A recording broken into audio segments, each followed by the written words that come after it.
박수를 안 주시더라고요. 그런데 암송 구절 딱 하고 나니까 박수를 주시는데 처음 인사할 때는 뭐 한 게 있다고 박수를 받으려고 하느냐 그런 심정이 확 느껴졌어요. 근데 뭘 하나 하고 나니까 또 박수를 막 치시고, 우리 하나님은 우리를 구원하실 때 아무것도 안 했는데 구원해 주셨는데, 이게 하나님과 사람의 차이입니다. 차이. 예. 우리 처음에 그 1월 초에 암송 구절 드릴 때 3월 마지막 주 암송 구절이 빠져 있었어요. 그래서 박수옥 집사님이 카톡을 주셔가지고 미리 그 암송해야 되는데 구절이 없다. 그래서 제가 그 전에 이제 발견을 했기 때문에 알고 있습니다. 제가 한 구절 드립니다 하고 출애굽기 14장 13절 14절 드렸는데 왜 이리 깁니까? 이렇게 된 거죠. 그 전엔 짧았는데, 그래서 목장의 수준에 맞게 이렇게 드리는 거 아니겠습니까? 목상의 수준에 맞게. 그렇게 생각하시죠? 네. 서임란 집사님 믿음이 좋습니다. 수준에 맞게. 여러분 이 앞에 색깔이 바뀌었죠? 벽 색깔이. 몰라 보시나요?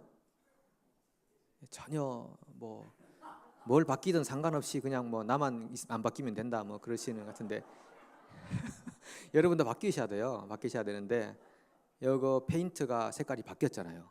이제 아시죠? 그 밑에 1층에도 바뀐 거 아시나요? 모르시죠? 나만 살아 있으면 된다 생각하시고 바뀌었어요. 이제 우리 이목장에 우리 이동술 집사님하고 서임남 집사님이 오셔가지고 이렇게 다 바꿔 놓으시는데, 제가 일부러 광고 안 하기도 하고 지난주 잊어버리기도 하고 했는데, 왜냐하면 이제 워낙 봉사하시는 분이 여러 부분에서 봉사를 하시니까 이제 너무 두드러지게 또 말씀드릴까 해서 좀 조심했지만, 오늘 보니까 너무 예쁘고 또 기회를 주신 것 같아서 이렇게 여러분들께 또 알려드립니다. 집사님께 감사드리고요. 네. 저한테 박수 주시는 거 아니시죠? 네. 이런 말씀 드렸다고 또 박수까지 주시고 이러시면 안 해야 되는데, 좋습니다. 그렇게 섬겨주셔서 참 감사하고, 여기 보시면은 또 고난의 주님, 부활의 주님, 한국에서 많이 보던 그림이잖아요.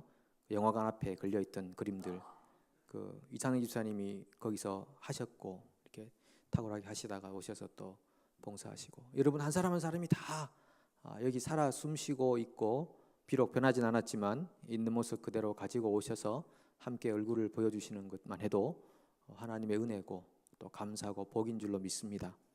그래서 옆 사람에게 당신이 내게 복입니다 한번 인사하실까요? 진심으로 당신이 내게 복입니다. 네, 감사합니다.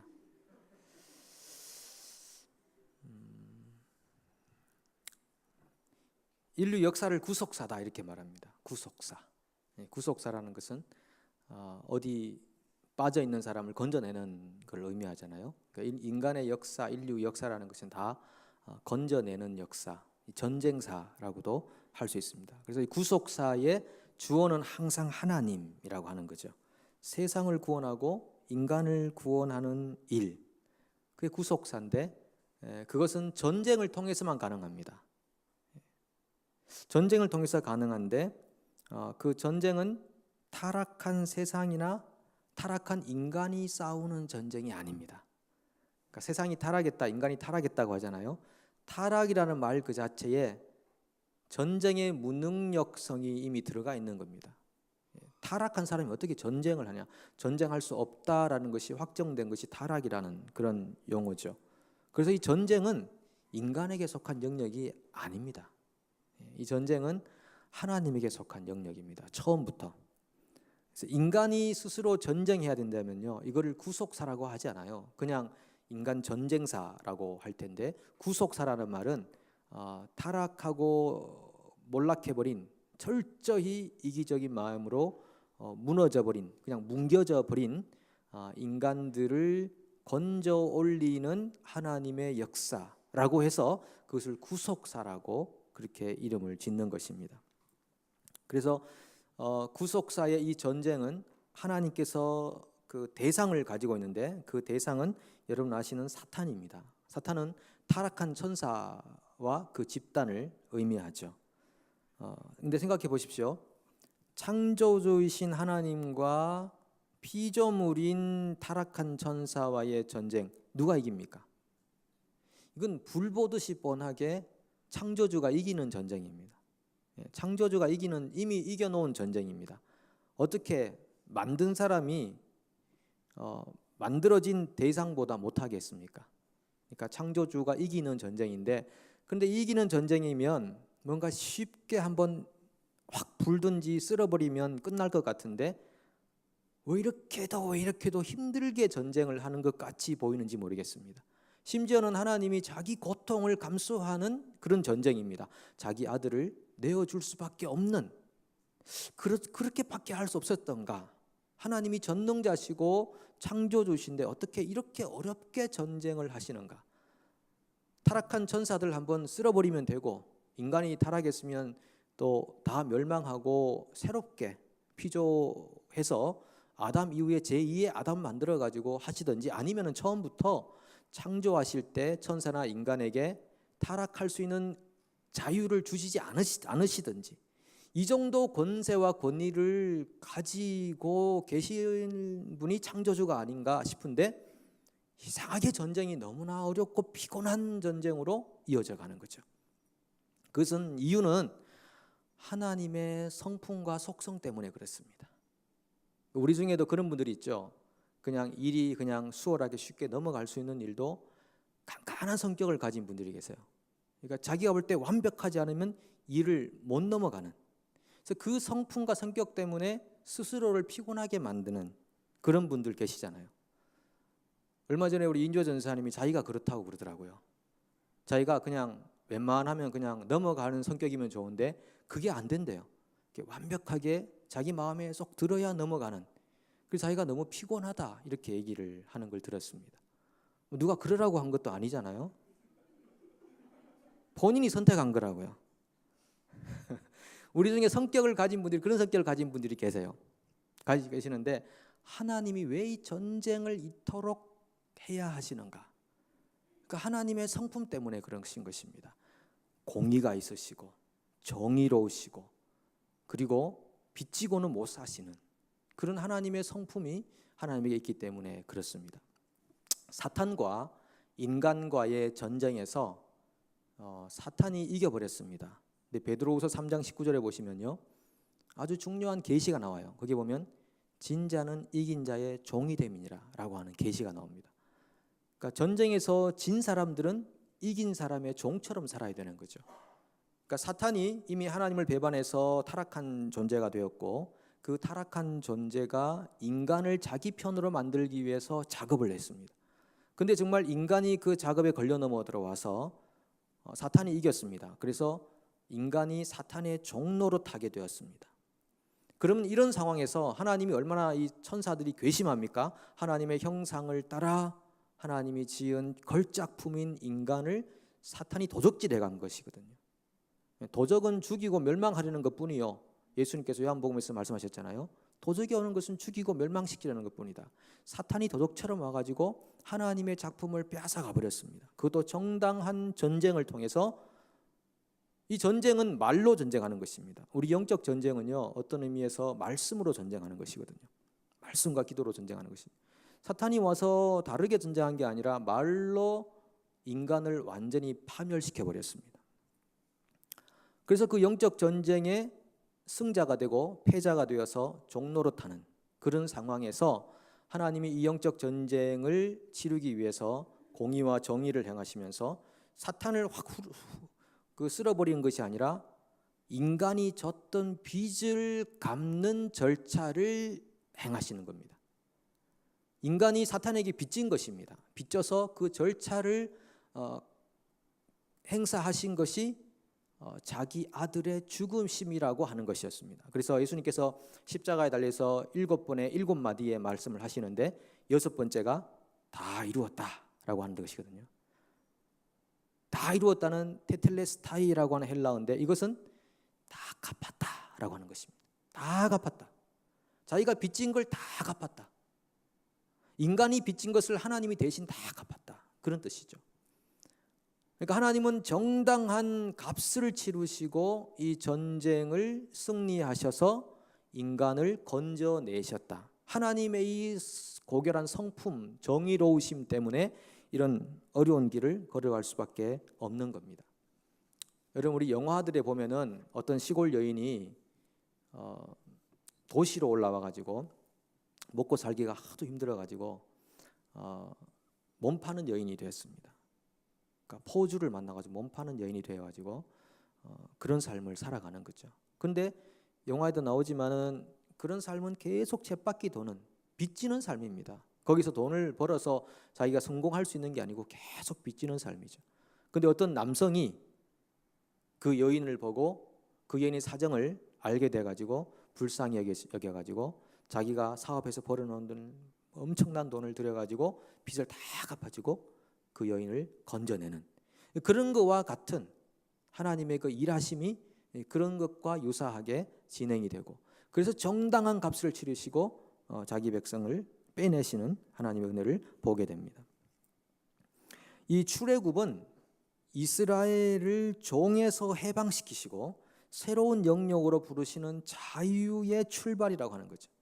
그러니까 모세오경이 창세기부터 신명기까지 있잖아요. 이 5개의 중심이 출애굽기입니다. 이 출애굽기 안에 하나님의 구속의 계시가 완벽하게 담겨져 있는데, 여러분, 출애굽이란 것은 그 전에 입애굽이 있었다는 것이겠죠. 애굽으로 들어가야 애굽에서 나오죠. 그런데 야곱 때, 요셉 때에 70명이라고 하는 이스라엘 백성, 아브라함의 자손들이 입애굽을 하고 거기서 출애굽을 하는데, 이 모든 절차는 아브라함에게 하셨던 하나님의 언약의 성취로 이루어지는 것입니다. 하나님은 대충 일하지 않고 논리적으로 따진다면 함수관계 안에서 복잡한 방정식을 철저하게 풀어내시는, 무논리적인 것 같지만 굉장히 논리적이고 앞뒤 전후가 맞으시며 약속하신 바를 이루시기 위해서 오늘도 지구의 모든 운명을 움직이시고 나라들을 움직이시고 우주를 움직이시고 별들을 움직이시고 한치의 오차도 없이 하나님의 엄청난 계획 속에서 모든 일들이 이루어지고 있다는 것이죠. 심지어는 성경이 참새 한 마리도 그냥 떨어지지 않을 정도로 하나님의 철저한 계획 속에서. 그래서 아브라함과의 언약이 어떤 언약입니까? 민족을 주겠다, 자손을 주겠다, 씨에 대한 얘기거든요. 씨. 그 다음에 하나님과 백성과의 관계, 이건 계약 법전 같은 겁니다. 계약을 맺는 것입니다. 그 다음에 땅을 주겠다라고 하는 이 약속을 하셨는데, 아브라함의 후손들이 입애굽하는 그 과정에서 씨의 번성이 이루어진 것입니다. 씨의 번성이 이루어지고 그 다음에 그들을 땅을 차지하도록 보내시는데, 땅을 차지하도록 보내시기 전에 시내산으로 이끌어내 가지고 거기서 법전을 만드는 것입니다. 나는 너희 하나님, 너희는 나의 백성이라고 하는 계약 법전을 만드시고, 그 다음에 땅을 차지하도록 그들을 이끌어내시는 그 모든 과정이 구원과 구속의 과정이라고 하는 것이죠.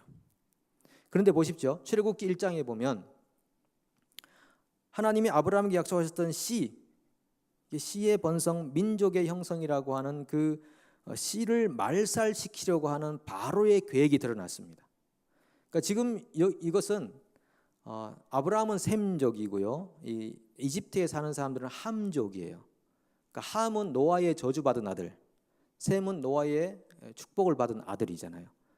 그러니까 가나안 땅을 점령하고 하는 이 모든 과정이 셈족이 함족을 정복하는 그런 차원으로 모든 것이 진행이 되는 것이거든요.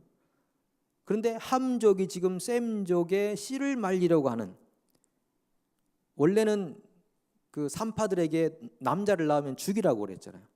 근데 이스라엘은 죽으면 안 됩니다. 씨가 번성해야 되거든요. 아브라함이 하신 약속에 의해서. 근데 죽이려고 하니까 씨가 말라질 수밖에 없는 그 위기가 초래되어서 하나님이 이제 때가 되었구나. 그리고 모세를 이 땅에 주시는 것입니다. 그리고 모세가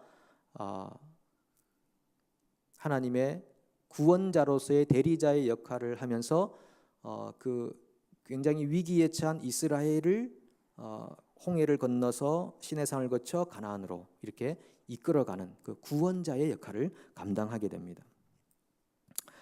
그런데 이 모세가 하나님께 소명을 받을 때 이렇게 묻습니다. 하나님, 내가 누군데 바로에게 가서 이스라엘 자손을 이집트에서 인도하여 냅니까? 내가 뭐라고요? 40년간 철저히 낮아졌습니다. 그때 하나님 뭐라고 하신지 아십니까? 출애굽기 3장 12절에서 하나님이 이르시되 내가 반드시 너와 함께 있으리라. 네가 그 백성을 애굽에서 인도하여 낸 후에 너희가 이 산에서 하나님을 섬기리니 이것이 내가 너를 보낸 증거니라. 그러니까 하나님, 내가 왜 갑니까? 나는 그런 일 할 사람이 못 됩니다 라고 얘기하니까 하나님이 하시는 말이 내가 너와 함께 할게. 증거를 보여줄까? 그러면 뭐 기적을 보여주시거나 표적을 보여주시지 않고 하나님이 하시는 말씀이 네가 이스라엘을 이끌어내어서 이 산에서, 그 산이 호렙산 시내산이거든요. 이 산에서 나를 예배할 텐데 그것이 내가 너를 보낸 증거다라고 하는 것입니다. 그것은 하나님이 내가 반드시 그 일을 너를 통해 이룰 거다에 대한 확정적인 말씀이거든요. 왜 이스라엘 백성들이 시내산으로 가야 됐는가? 그것은 하나님의 계획하심 때문에 그런 것입니다. 원래 이스라엘이 홍해를 건너서 가나안에 가는 길은 세 가지가 경로가 있었어요. 첫 번째 경로, 이것은 그 지중해 연안을 따라서 블레셋 국가를 거쳐서 들어가는 가장 빠른 지름길입니다. 이거는 11일 걸려요. 여러분, 11일 만에 갈 수 있는 길이었어요. 그 다음에 그거는 이제 동북쪽으로 가는 거고, 그 다음에 동쪽으로 가면은 광야를 거쳐서 바로 가나안으로 들어가는 길이 있고, 세 번째 길은 동남쪽으로 내려가서 시내산을 거쳐서 다시 위로 올라가는 이 세 가지 경로가 있었어요. 그런데 하나님이 첫 번째 경로, 그 지중해 연안으로 블레셋 땅을 거쳐가는 길은 가장 빠르지만 그 길로 인도하지 않았다. 그 이유가 무엇이냐? 출애굽기 13장 17절에 있습니다. 함께 읽습니다. 바로가 백성을 보낸 후에 블레셋 사람의 땅의 길은 가까울지라도 하나님이 그들을 그 길로 인도하지 아니하셨으니 이는 하나님이 말씀하시기를 이 백성이 전쟁을 하게 되면 마음을 돌이켜 애굽으로 돌아갈까 하셨습니다. 그 가장 빠른 길로 가다가 전쟁이 일어나면은 다시 또 애굽으로 들어갈까 봐 이집트로 돌아가면 안 되거든요. 그 후에도 하나님이 계속 이집트로 들어가지 마라, 이집트로 돌아가지 마라, 왕한테도 말 구하러 이집트로 보내지 마라. 그러니까 이집트 땅은 돌아가서는 안 되는 땅. 우리 영적으로 해석하면은 우리가 살았던 옛 세상적 삶 다시 돌아가지 마, no turning back, 돌아가지 마라고 하는 게 이집트라는 땅이거든요. 근데 전쟁을 보면 돌아갈까 봐 하나님이 그 길로 인도하지 않으셨다. 그다음에 두 번째 길 동쪽으로 가면 되는데 하나님이 동쪽으로 백성들이 길을 갈 때 그 방향을 트셨어요. 보실까요? 출애굽기 14장 1절과 2절 읽습니다. 여호와께서 모세에게 말씀하여 이르시되 이스라엘 자손에게 명령하여 돌이켜 바다와 믹돌 사이에 비하히로다 곧 바알스본 맞은편 바닷가에 장막을 치게 하라. 돌이켜서 동쪽으로 가던 걸 돌이켜서 동남쪽으로 하나님이 붙드셔서 바닷가에 장막을 치도록 만드셨습니다. 바닷가에 장막을 치도록. 근데 이 고고학적으로 지금 여기 비하이롯이 어딘지 믹돌이 어딘지 조사했지만 정확한 위치가 안 나온대요. 정확한 위치가 안 나온대요. 어쨌든 이 홍해 바닷가 근처로 이스라엘을 방향을 틀어서 몰아넣었습니다. 그렇게 한 이유는 바로가 볼 때 야, 조금만 따라가면 쟤네들 잡을 수 있겠다라고 바로에 대한 미끼로 사용하는 것이고 또 이스라엘을 큰 위기 가운데 던져넣는 그런 작업이었습니다. 앞에는 바다, 뒤에는 이집트 군대, 사면초가. 그 상황에 하나님이 그들을 몰아넣은 거죠. 그냥 동쪽으로 가게 했으면 광야로 가버리면 되는데 왜 굳이 그렇게 스스로 위기를 자초하시는가? 성경에 여러 군데에서 보면 하나님이 스스로 자신의 적으로 등장하는 일이 많이 있습니다. 지금 이 순간도 이스라엘을 하나님이 빼내신 거잖아요. 그런데 지금 몰살시키려고 하는 스스로 하나님 자신의 일의 적으로서 그 사건에 나타나고 있는 모습을 보게 됩니다. 하나님이 이끌어 주셨군요. 그렇게 하나님이 아브라함 100세 때에 이삭을 주셨지 않습니까? 그러면 하나님이 약속의 자녀로서 얼마나 귀중한 자녀입니까? 그런데 그가 나무를 짊어질 나이가 좀 되었을 때 아브라함에게 내게 번제로 바치라. 하나님이 자신의 적이에요. 하나님이 주신 약속의 자녀인데 왜 스스로 그 자녀를 죽이려고 하는 것입니까? 하나님이 자신을 적으로 등장시키는 그런 사건에는 뭔가 어마어마한 하나님의 계시가 숨어 있는, 특별히 구속사적인 계시가 숨어 있는 것입니다. 사르밧 과부가 먹을 양식을 마지막으로 하루를 남겨놓고 있을 때 엘리야가 와서 음식이 있느냐, 하루 먹고 죽으렵니다. 그러지 말고 그 음식을 나에게 달라. 이건 스스로 아니 좀 음식이 없으면은 더 많이 이 음식을 갖도록 해주셔야 되는데 엘리야는 그걸 너 먹지 말고 나 달라고 하는 것은 죽이겠다고 하는 것이죠. 그러니까 하나님의 역사 안에는 스스로 하나님이 자기를 적으로 등장시키는 일이 이렇게 나타납니다. 모르드게가 절하지 않아야 되는 그런 이유 때문에 하만에게 절하지 않았거든요. 그 하나님의 법으로 살려고 노력한 거거든요. 헌신했던 모르드게가 그것 때문에 유다인 전체가 몰살당할 수 있는 위기로 빠져들게 됩니다. 그러니까 하나님의 법대로 살려고 하다가 오히려 위기를 당해서 없어져야 될 위기를 맞이하는 백성들의 삶. 오늘날도 이런 삶은 우리 그리스도인들 가운데 많이 있습니다. 내가 하나님의 법대로 살려고 하나님의 말씀대로 살려고 하다가 이런 엄청난 위기 안에 빠졌습니다 라고 하는 거죠. 그런데 그때 사람이 할 수 없는 그때 하나님께서 역사하기 시작하는 것입니다. 나타나셔서 이스라엘을 건져내시는 것을 보십시오. 모르드게와 그 유다인 전체를 회복시키는 것을 보십시오. 이삭을 살려내고 대신 죽는 수풀에 걸린 양을 하나님 주심으로써 앞으로 장차 오실 예수 그리스도를 예표하고 있는 하나님의 구속사적인 계시를 보십시오. 이 모든 위기 안에서 하나님의 구원을 경험하게 되는 것이 인간에게 주어지는 복이라고 하는 것입니다. 지금 이스라엘이 홍해 앞과 뒤에 오는 이집트 군대에 갇혀서 어떻게 하면 좋으나 큰일 났다라고 할 때 하나님이 그들로 하여금 바다가 갈라지는 광경과 권능의 팔을 드시사 이집트 군대를 물에 빠뜨려 죽으시고 그 모든 200만의 하나님의 사람들을 홍해를 건너게 하시는 놀라운 구원의 경험에 이스라엘을 두셨다라고 하는 것입니다. 여러분 혹시 인생을 살아가시면서 위기에 처했다라고 생각되는 그런 때가 있으십니까? 하나님 말씀대로 살려고 노력했는데 살다 보니까 위기에 처했다. 그것은 뭔가 하나님께서 놀라운 일을 시작하시려고 만드신 전초 작업과 같은 것입니다. 그것은 믿음의 눈으로만 고백할 수 있는 것입니다. 그때 하나님 앞에 우리가 불평할 일이 아니라 하나님 우리에게 하나님의 어떤 능력을 보이시기 위하여 우리를 여기까지 인도하셨나이까. 정말 믿음으로 그런 고백을 할 수 있다면 하나님이 얼마나 기뻐하는 하나님의 사람이 될 수 있겠습니까?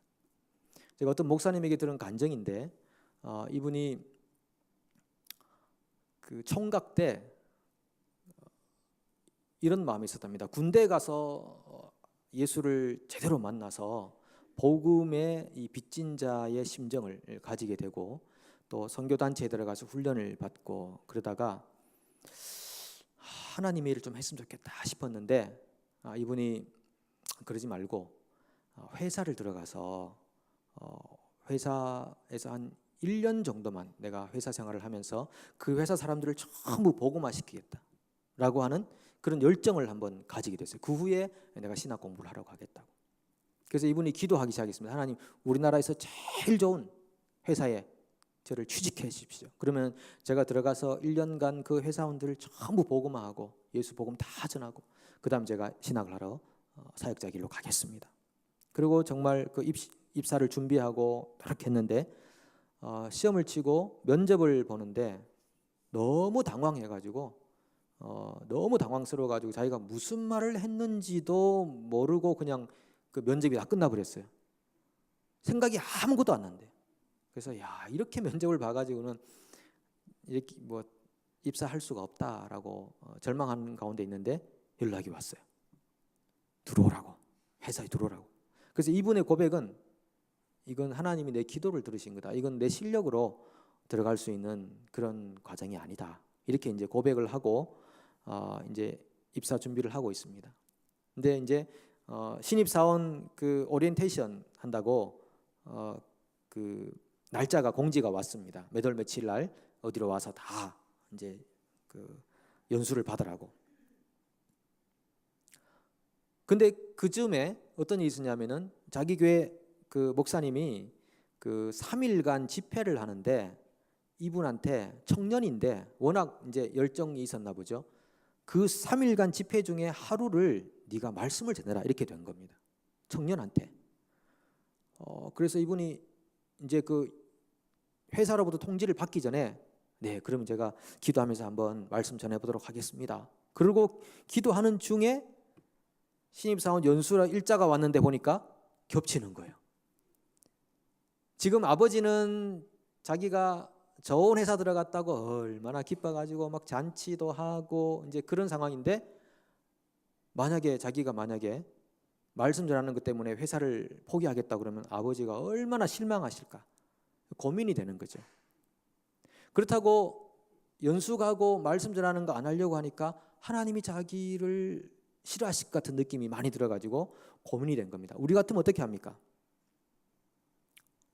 연수 갔다가 저녁에 나와서 말씀 전하면 될 거 아니겠습니까? 근데 이분은 그렇게 안 하신 거죠. 예, 그거는 양다리 걸친다 생각하고 이분이 순수한 믿음으로 하나님 제가 어떻게 하면 좋겠습니까? 너무너무 고민했어요.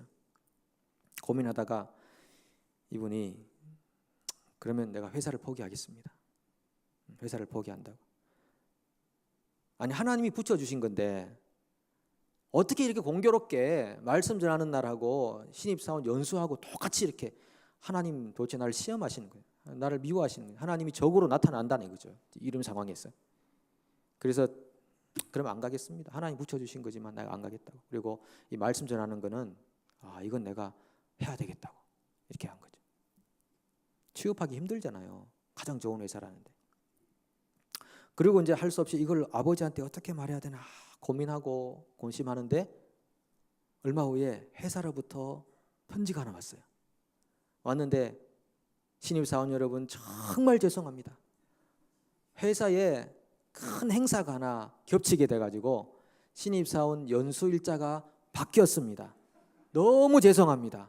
정말 죄송한데 다른 날에 와주시면 감사하겠습니다. 그렇게 편지를 받았다고 합니다. 이 하나님의 구원이 아닌가 싶습니다.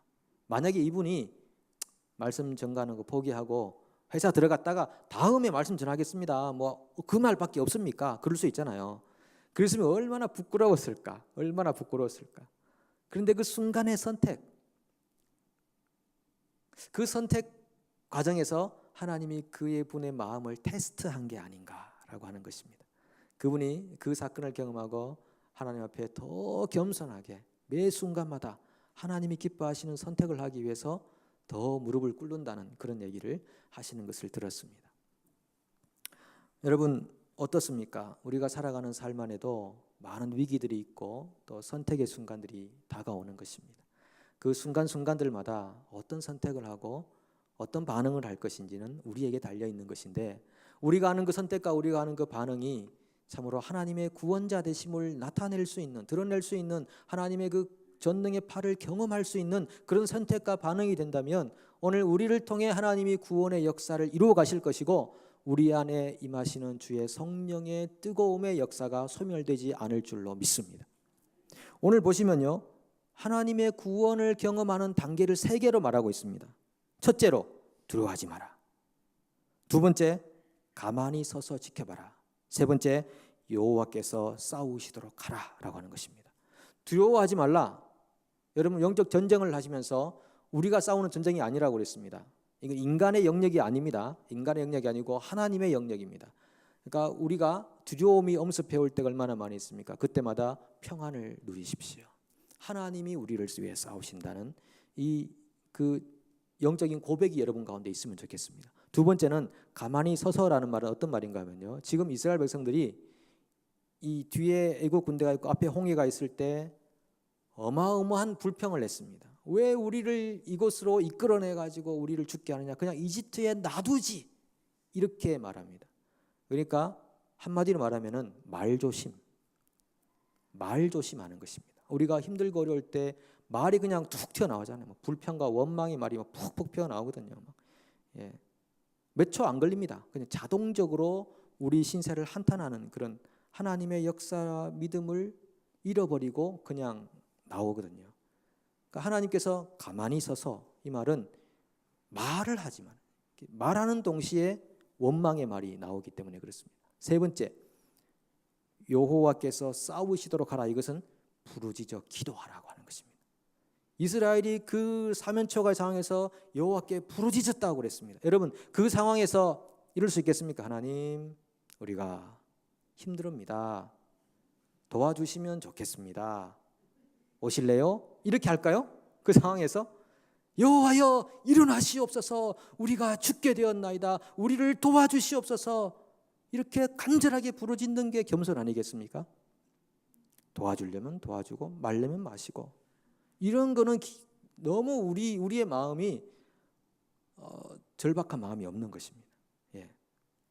그리고 하나님에 대한 기대감이 없는 것입니다. 그러니까 하나님께 우리가 부르짖어 기도하는 거 얼마나 중요한지 모릅니다. 그러니까 조용히 우리가 산속에 숲속에서 묵상하며 기도하는 것도 참으로 중요하고, 우리가 또 함께 통성으로 기도할 때는 뜨겁게 부르짖어서 내가 큰 소리 내서 기도할 때 나를 붙들고 있는 그 끈들이 풀어집니다, 여러분. 전 그걸 경험했거든요.